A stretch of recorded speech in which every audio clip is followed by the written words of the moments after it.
Shalom, shalom à tous ceux qui me suivent. Shalom à tous ceux qui participent à nos émissions, ceux qui apprécient nos enseignements. Bien-aimés, s'il vous plaît, si vous êtes bénis par ces enseignements, s'il vous plaît, likez, partagez, afin que d'autres personnes se soient édifiées comme vous. C'est toujours votre frère, Sacré Sacramento, le prédicateur. Et ce soir, nous allons lire un texte biblique. Nous allons tirer notre enseignement dans ce texte. Éphésiens chapitre 6, du verset 10 au verset 20. Donc c'est à vous de lire dans vos maisons. Et moi, je vais juste expliquer à cause du temps que nous avons à passer ensemble. Éphésiens chapitre 6, du verset 10 au verset 20. Et le thème, c'est les armes spirituelles du chrétien. Les armes spirituelles du chrétien. Alors, l'épître aux Éphésiens fait partie des épîtres de Paul écrites en prison. Et dans cet épître, il développe un thème important. L'Église, corps de Christ. Donc là, il s'adresse à l'Église. Il n'a pas écrit pour régler un problème, mais juste pour édifier le corps de Christ. L'épître de Paul aux Éphésiens peut être divisé en deux parties. La première partie du chapitre 1 au chapitre 4, le verset 16. Donc c'est la partie doctrinale de cette épître. Paul nous enseigne que dans l'Église, Christ a détruit le mur de séparation et de la haine, de manière que tous ceux qui croient en lui, juifs ou non-juifs, sont unis et deviennent des frères. La deuxième partie, c'est du chapitre 4, du verset 17 au chapitre 6, le verset 24. C'est la partie pratique. Paul appelle tous les croyants de l'Église à vivre dans la paix, l'unité et la fraternité en gardant la foi en Jésus-Christ. Alors, nous avons lu le chapitre 6, donc le chapitre 6, du verset 10 à 20. Et dans cette partie, l'apôtre Paul parle du combat du chrétien, ou encore le combat spirituel. Vous devez comprendre que, bien aimé, toute personne qui fait partie de l'Église de Jésus-Christ fait partie de l'armée de Jésus. Et une armée a pour mission de défendre sa patrie, n'est-ce pas? Tout soldat qui fait partie d'une armée a pour mandat de défendre sa patrie. Et si nous sommes les soldats de l'armée de Jésus-Christ, nous avons aussi un mandat lequel combattre pour l'avancement de notre royaume. Donc, vous devez comprendre que nous sommes engagés dans le combat spirituel, étant devenus chrétiens. Comprenez? Vous êtes un soldat. Je suis un soldat. Alors, concernant le combat spirituel, l'apôtre Paul nous révèle trois vérités dans ce texte. Trois vérités importantes, vous devez comprendre. La première vérité, nos ennemis. La première vérité plutôt, c'est notre allié, pas nos ennemis, notre allié dans le combat spirituel. Donc nous avons un allié. De la même manière que les superpuissants de ce monde ont des alliés. Même la France a des alliés.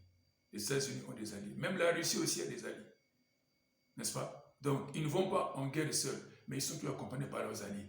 Nous aussi, dans le combat spirituel, nous avons un allié. Au verset 10, donc Éphésiens chapitre 6, verset 10, la Bible dit, au reste, fortifiez-vous dans le Seigneur par sa force toute puissante. Notre version, il dit, soyez forts dans le Seigneur. Donc notre allié dans le combat, c'est qui? C'est Jésus-Christ. Jésus-Christ est notre allié dans le combat spirituel. Voilà pourquoi, bien aimé, nous ne pourrons jamais échouer. Parce qu'avec notre allié, on ne peut pas échouer. Avec notre allié, bien aimé, la victoire est certaine. Deuxièmement, dans ce texte, l'apôtre nous révèle nos ennemis dans le combat spirituel. Du verset 12 au verset 13. Qui sont nos ennemis? Ou lesquels qui sont nos ennemis? Premièrement, d'abord, il nous révèle ceux qui ne sont pas nos ennemis. Ceux qui ne sont pas nos ennemis. Au verset 12, il dit, non pas lutter contre la chair et le sang. Non pas lutter contre la chair et le sang. Donc, ce texte, quand on parle de la chair et du sang, à quoi on fait allusion? La chair et le sang représentent l'homme. Ça veut dire que notre combat, nos ennemis plutôt ne sont pas physiques. Autrement dit, les hommes ne sont pas nos ennemis. Nos hommes ne sont pas nos ennemis. Nos ennemis ne sont pas physiques. Je prends l'exemple. Le sorcier, ce n'est pas mon ennemi, mais la sorcellerie, voilà mon ennemi. Le magicien n'est pas mon ennemi, mais la magie, voilà mon ennemi. Le féticheur n'est pas mon ennemi, mais les fétiches, voilà mon ennemi. Pourquoi? Parce que Jésus-Christ est mort pour les sorciers. Il est mort pour les magiciens. Il est mort pour les féticheurs. Il est venu afin que telle personne soit sauvée. Voilà pourquoi je ne combats pas le sorcier, mais je combats la sorcellerie. Je ne combats pas le magicien, mais je combats la magie. Je ne combats pas le féticheur, mais je combats les fétiches. Je combats l'esprit qui anime la personne et non la personne qui est devant moi. Parce que l'homme n'a jamais été notre ennemi dans le combat spirituel. Alors, quels sont nos ennemis? Au verset 13, l'apôtre Paul nous cite nos ennemis. Mais avant cela, vous devez comprendre que notre ennemi numéro 1, c'est qui? C'est le diable. Dans 1 Pierre chapitre 5, 1 Pierre chapitre 5, verset 7, je crois, commencez même à partir du verset 5 à 8. L'apôtre Paul dit, votre adversaire, le diable, rôde autour de vous comme un nourrisson cherchant qui dévorer. Donc, notre ennemi numéro 1, c'est qui? C'est le diable. Le diable est notre ennemi, parce que le diable n'est pas une personne physique, mais le diable est un esprit. Alors, au chapitre 13, l'apôtre Paul nous révèle le gouvernement de Satan, ceux qui travaillent en connivence avec le diable pour combattre l'armée de Jésus-Christ. Dans ce texte, Paul nous cite le gouvernement de Satan. Donc, premièrement, il parle des dominations sataniques. Les dominations sataniques. Donc, nous combattons contre les dominations sataniques. Deuxièmement, contre les autorités sataniques. Troisièmement, contre les princes sataniques de ce monde de ténèbres. Et quatrièmement, contre les esprits méchants sataniques dans les célestes. Voilà le diable et son gouvernement. Les ennemis sont là. Le diable, ses dominations, ses autorités, ses princes de ténèbres et les esprits méchants. Voilà ce que nous devons combattre. Comprenez, mes amis? Notre allié est spirituel, n'est-ce pas? Jésus-Christ, le roi des rois. Nos ennemis aussi sont spirituels.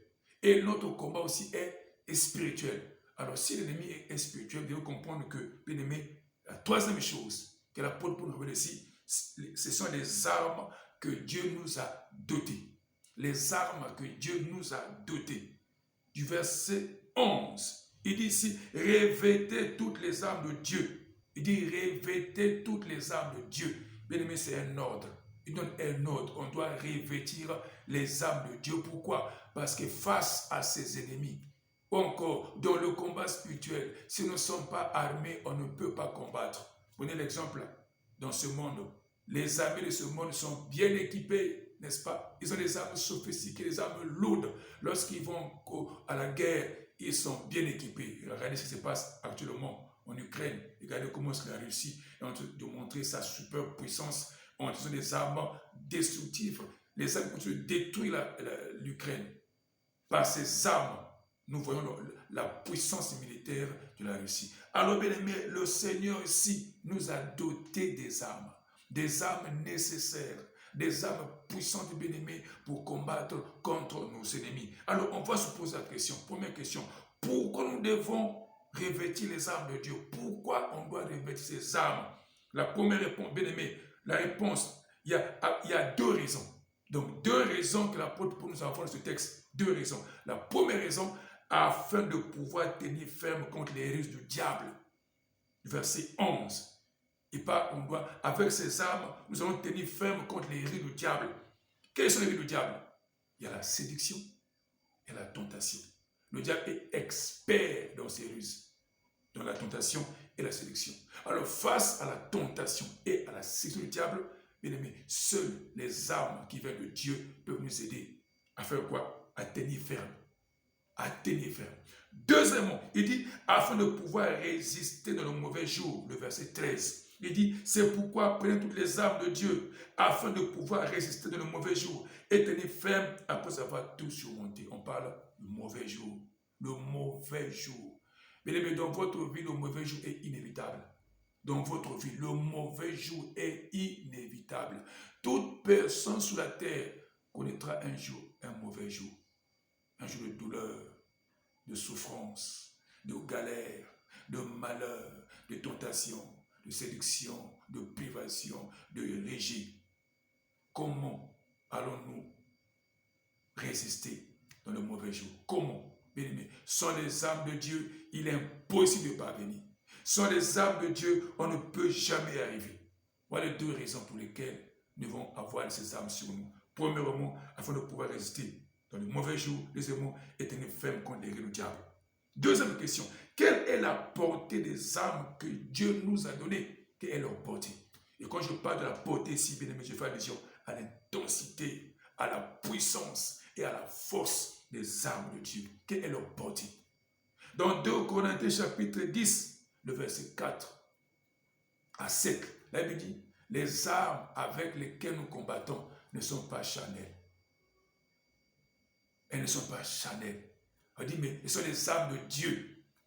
Afin, il dit, il nous donne le pourquoi. Il dit, ces armes nous sont données, selon 2 Corinthiens chapitre 10, verset 4 à 7. Il dit, premièrement, pour renverser toute forteresse. Donc, avec les armes de Dieu, on peut renverser toutes sortes de forteresses, sataniques bien sûr. Ces forteresses seront renversées. Deuxièmement, avec les armes de Dieu, on peut renverser tous les raisonnements. Quand on parle de raisonnement, enfin, en disant quoi? Au rationalisme, tout ce qui raisonne. On peut renverser toutes sortes de... nous pouvons renverser les raisonnements qui animent les hommes. On peut les renverser avec les armes de Dieu. Troisièmement, avec les armes de Dieu, nous allons renverser toute hauteur qui s'élève contre la connaissance de Dieu. Aujourd'hui, beaucoup de gens, il y a le diable et ses démons travaillent dans l'intention d'éradiquer la connaissance de Dieu, empêcher les hommes à connaître Dieu. Voilà pourquoi avec les armes de Dieu, bien-aimés, nous pouvons combattre. Nous allons renverser toute hauteur qui s'élève contre la connaissance de Dieu. Quatrièmement, avec les armes de Dieu, nous allons amener toute pensée captive à l'obéissance de Christ. Nous avons ce pouvoir de le faire avec les armes de Dieu. Voilà la portée des armes de Dieu. Premièrement, c'est pour renverser les forteresses. Deuxièmement, pour renverser les raisonnements. Troisièmement, pour renverser toute hauteur qui s'élève contre la connaissance de Christ et de Dieu plutôt. Et quatrièmement, pour amener toute pensée captive à l'obéissance de Christ. Alors, troisième question. Quelles sont les armes que Dieu nous a dotées? Quelles sont ces armes? Quelles sont les armes de Dieu? Du verset 14 au verset 20. L'apôtre Paul cite ses armes. Mais avant cela, je veux comprendre une chose. Les armes que l'apôtre Paul cite ici, ce ne sont pas des armes qu'on doit porter et déposer. Porter et déposer, non. Ce sont des armes qu'on doit porter au quotidien. Alors ces armes, bien aimés, définissent encore, révèlent le caractère du chrétien. Encore la vie quotidienne d'un chrétien. Comment doit vivre un soldat de Jésus-Christ. C'est un. Deuxièmement, l'apôtre Paul était en prison lorsqu'il écrivait cette épître. Et dans la prison, il voyait comment est-ce que les soldats romains partaient en guerre. Ils étaient bien équipés de la tête aux pieds. Et chaque arme que le soldat romain avait en main était importante pour le combat qu'il attendait. Voyez-vous? Et l'apôtre Paul, on voit le soldat romain, comment il était équipé. Il s'est dit aussi, le chrétien aussi doit être équipé. Voilà pourquoi il prend l'image d'un soldat romain pour nous faire voir comment ce que doit être un combattant chrétien, un soldat de Jésus. Donc dans ce texte, il cite 7 armes. Et parmi ces 7 armes, bien aimés, il y a celles qui sont défensives, certaines sont défensives et d'autres sont offensives plutôt. On va commencer par les armes défensives. Premièrement, il dit au verset 14, il parle de l'arme de la vérité. Ayez à vos reins la vérité pour ceinture, la ceinture de la vérité. Bien aimé, lorsque le soldat romain partait en guerre, il portait une ceinture au niveau des reins. La ceinture est importante même pour votre vie quotidienne. Qui peut porter un pantalon large sans ceinture? Imaginez la suite. Est-ce que la personne sera à l'aise? Bien-aimé, dans le combat spirituel aussi, nous avons besoin de ceinture. Et pour l'apôtre Paul, la ceinture représente pour le chrétien Donc, là, pour le chrétien, la sainteté, c'est quoi? C'est la vérité. Donc, le chrétien doit vivre dans la vérité. Pourquoi le chrétien doit vivre la vérité? Premièrement, parce que Dieu est la vérité. Deuxièmement, le Saint-Esprit est l'Esprit de vérité. Troisièmement, Christ est la vérité. Alors, toute personne qui a cru en Dieu, qui a cru en Jésus-Christ, qui est rempli de cet esprit, et n'oubliez pas aussi, même la parole de Dieu est la parole de vérité. Alors, toute personne qui croit la parole doit aussi vivre dans la vérité, marcher dans la vérité et pratiquer la vérité. Pourquoi? Parce que la vérité est une arme qui nous aide à combattre, une arme que le diable utilise pour affaiblir les chrétiens. C'est laquelle? Le mensonge. Parce qu'un menteur ne peut pas combattre le diable. Pourquoi? Parce que la Bible dit dans Jean chapitre 8, verset 54, le diable est le père du mensonge. Donc tout chrétien qui pratique le mensonge ne peut pas combattre le diable et ses démons. Pourquoi? Parce que l'arme du mensonge, c'est l'arme du diable. Or, le chrétien doit vivre dans la vérité. Deuxième arme, l'arme de la justice. L'apôtre Paul aussi compare la justice à une cuirasse. La cuirasse de la justice qui portait un bon soldat romain lorsqu'il partait en guerre. Et quand tu parles de la justice ici, bien aimé, pour nous la justice, la cuirasse c'est quoi? Quand tu parles de la cuirasse, bien aimé, la cuirasse c'est la justice. Donc le chrétien, le combattant chrétien doit vivre dans la justice. Il doit pratiquer la justice. Pourquoi? Parce que premièrement, Dieu aime la justice, n'est-ce pas? Deuxièmement, parce que Dieu est juste. Christ est venu, il est juste. Hein? Il a pratiqué, il a mis dans Romains chapitre 1, le verset 8, Christ a haï l'iniquité, n'est-ce pas? Et a aimé la justice, n'est-ce pas? Deuxièmement, bien aimé, la Bible nous apprend à vivre dans la justice. Voilà pourquoi un chrétien qui combat, un chrétien, un bon soldat de Christ doit être un homme qui pratique, qui vit dans la justice. Pourquoi?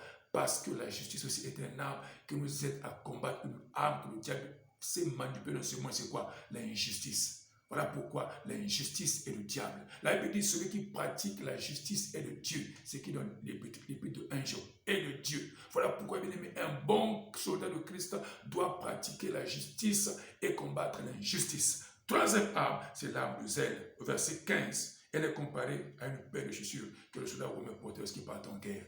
Le zèle. Le zèle. Pourquoi il parle du zèle ici? Bien-aimé, le zèle aussi est important. Pourquoi? Parce que, bien-aimé, le zèle est le contraire de la paresse. Et la paresse, c'est une arme que le diable utilise beaucoup pour affaiblir les chrétiens. Combien de gens se disent paresseux en Christ? Un paresseux ne peut pas servir Dieu. Un paresseux peut témoigner Christ. Ici, pas du zèle de l'évangile. Être zélé pour Dieu. Être zélé pour la parole. Comme a dit Christ dans les évangiles, le zèle de ta maison me dévore. Bien aimé, un bon soldat de Christ doit être zélé pour Dieu, zélé pour Christ, zélé pour la parole. Et ne pas être un paresseux. Parce qu'un paresseux, bien aimé, ne peut pas être dynamique, ne peut pas être utilisé. N'oubliez pas, bien aimé, que la paresse, c'est le cause de la pauvreté, même physique et spirituelle. Voilà pourquoi combattez la paresse dans votre vie si vous voulez marcher avec Dieu. Quatrième arme, bien aimé, c'est l'arme de la foi. Verset 16. Elle est comparée à un bouclier, le bouclier de la foi, qu'un soldat romain avait en main pour esquiver les flèches, les lances de l'adversaire. Le bouclier de la foi. Et quand il parle de la foi, ce n'est pas la foi qui sauve, mais la confiance en l'Éternel, la confiance en Dieu. Confiance dans la parole de Dieu, confiance dans les promesses de Dieu.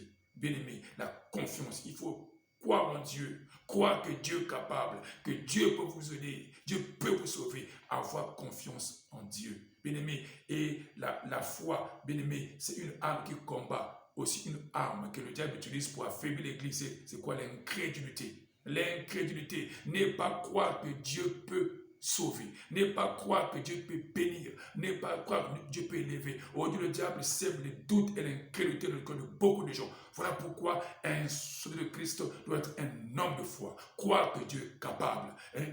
Dieu est capable. Il peut faire au-delà de ce que nous pensons, nous demandons. Cinquième arme, c'est l'arme du salut, ou encore de l'assurance du salut. Elle est comparée à un casque qui portait un soldat romain quand il part en guerre. Même aujourd'hui, un soldat porte des casques, n'est-ce pas, pour se protéger contre les balles perdues. Le casque aide les soldats romains à protéger sa tête contre les attaques surprises, n'est-ce pas? Et bien aimé, ici qu'on parle au casque, à l'assurance du salut. Avoir l'assurance que nous sommes sauvés. On ne peut pas combattre avec l'ennemi sans avoir l'assurance que nous appartenons à Jésus. L'assurance que Dieu m'a sauvé, l'assurance que Christ m'a sauvé, l'assurance que je suis racheté par le sang précieux de Jésus. Sans l'assurance, bien aimé, on ne peut pas combattre parce que l'ennemi va faire quoi? Il va faire quoi? Il va s'aimer quelque chose en nous. Au lieu d'avoir l'assurance, on va commencer à douter de notre assurance. Et dire, est-ce que tu es un enfant de Dieu? Est-ce que tu vas commencer à douter de toi? Est-ce que tu peux le faire?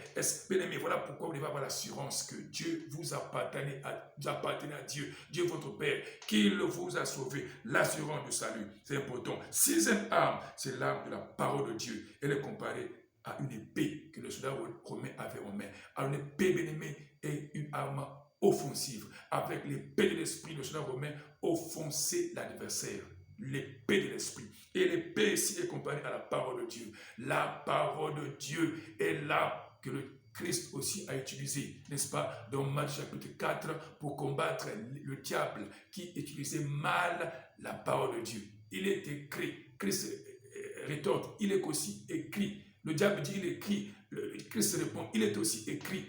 Pourquoi? Parce que Christ, pendant que le diable tordait le sang des Écritures, mais Christ, bien aimé, disait ce que la parole disait. Donc, par la parole de Dieu, il a offensé l'ennemi, il a foncé Satan et Satan a abandonné. Voilà, comprenez mes frères. C'est pour dire que vous aussi, en tant que chrétien, vous devez avoir la connaissance de la parole de Dieu. Parce que la parole de Dieu est aussi une arme, bien aimé, à la fois offensive et défensive. Venez-vous, la parole de Dieu, elle vous aide à vous défendre contre l'ennemi. Elle vous aide aussi, bien aimé, à offenser l'ennemi. Vous devez connaître la parole de Dieu. Lorsque vous combattez l'ennemi, bien aimé, rappelez-lui ce qu'il dit de sa parole. Rappelez à l'ennemi ça, c'est que la défaite que la Bible annonce sur lui et sur son royaume. Ils l'ont vaincu à cause du sang de l'agneau. Il doit comprendre, savoir que vous avez la connaissance et par la parole de Dieu, vous le foncez. Bien aimé, il va fuir. Voilà pourquoi un chrétien doit avoir la connaissance de la parole de Dieu. Combattre en sachant manipuler plutôt la parole de Dieu. Et la dernière arme, c'est l'arme de la prière. Oui, la prière aussi est à la fois une arme offensive et défensive. Avec la prière, on se défend de l'ennemi. Avec la prière, on fonce l'adversaire. Du verset 8 au verset 20, bien aimé, regardez ce que l'apôtre Paul dit au sujet de la prière. Premièrement, il dit prier en tout temps. Vous devez prier en tout temps. Deuxièmement, prier en esprit. Pas encore prier en langue pour certains. Oui. Troisièmement, il dit faites toutes sortes de prières et de supplications. Quatrièmement, il dit veillez dans la prière. Cinquièmement, il dit persévérer dans la prière. Sixièmement, il dit prier pour tous les saints. Donc, on doit prier pour les autres parce que votre prière aussi peut aider les autres. Et enfin, il dit prier, on doit prier pour les prédicateurs de l'évangile. Il fait allusion à lui-même. Il dit priez pour moi. Voilà les 7 armes que le chrétien a, que Dieu nous a dotés dans ce combat spirituel. Alors un bon chrétien doit apprendre à savoir comment manier ses armes. Si vous savez, bien-aimé, exploiter ses armes, si vous savez comment les manier, bien-aimé, dans le combat spirituel, vous serez toujours la tête et jamais la queue. Toujours en haut et jamais en bas. Ces armes sont à notre portée. Ces armes sont à nous. Elles nous aident, bien-aimés, dans le combat spirituel. Sans ces armes, on ne peut pas combattre l'adversaire, combattre l'ennemi. Alors pour terminer, bien-aimés, vous devez comprendre que tout soldat de Jésus-Christ qui a souri toutes ses armes a l'assurance totale de la victoire dans le combat spirituel. Que l'Éternel vous bénisse, qu'il fasse de vous des véritables soldats qui vont savoir, qui vont apprendre, ou bien qui vont savoir, comment dirais-je, que Dieu vous aide plutôt à savoir manipuler ces armes qu'il vous a données dans ce combat spirituel. Soyez richement bénis. Oh bien-aimé, si tu es béni par ce message, bien-aimé, il faut partager. N'oubliez pas aussi de liker. Et ensuite, encouragez-nous. Écrivez-nous. Dieu vous bénisse. À nous revoir prochainement. Soyez richement bénis. Shalom et à bientôt. Bye bye.